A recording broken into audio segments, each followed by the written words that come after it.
Audrey Warren's somebody that's a catalyst. It's almost like Warren gets contact and it energizes her. She's a player who just leaves it all out on the floor. She sacrifices her body. And this is a kid who's willing to step in front of a freight train. Playing with guys when I was younger, just seeing the toughness in them made me work harder. I wasn't really looked at as a girl, I was looked at as an athlete, so I just kind of took that to every level since then. I don't quit. Once I'm on that court, I bring an energy that every team needs, and I just go after it. She is a tough, physical, aggressive basketball player. Plays extremely hard. She may be outsized, but she ain't gonna be outplayed. She won't be out-toughed. She won't be out-physical. But she's had some history of some head injuries here at Texas, and so we've had to be really careful with her. I've had to go out and check on her a few times just in the short time I've been here, and I don't like that.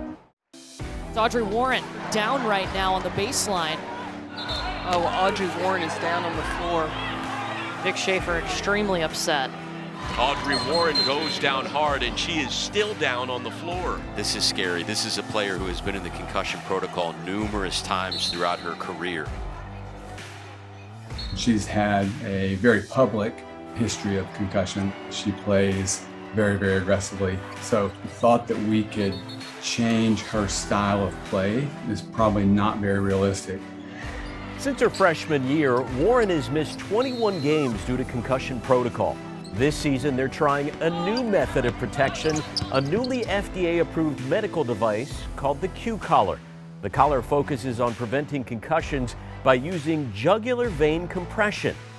The ideas behind jugular vein compression came from studying animals. So woodpeckers use their tongue to compress their jugular vein, and then battling rams have a muscle they can flex that puts that pressure on their jugular vein, which is what the Q-collar is mimicking.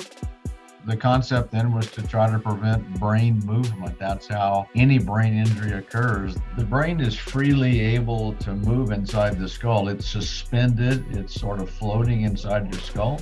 And when the head suddenly stops, the brain's going to move. And in doing that, it can stretch and tear fibers and injure the brain.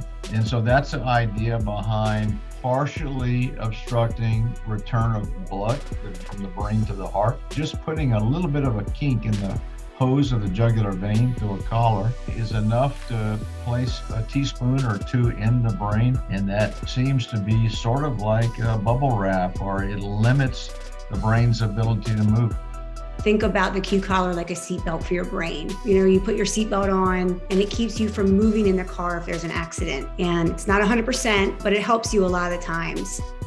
The main focus of the collar is to provide an internal protection to all types of athletes that receive repetitive blows to the head during competition.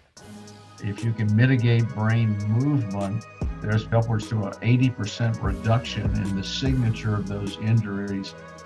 I don't think people think of basketball as a sport that has repetitive head injuries, but it does. The physicalness, the blocks, the charges, those all come with the opportunity for an athlete to have a head impact. And Audrey is a really physical athlete. She really uses her body as a tool when she's competing. And so her athletic medical staff was treating her for repetitive head injuries and thought that she'd be a great candidate for it so that she could continue to compete as safe as possible.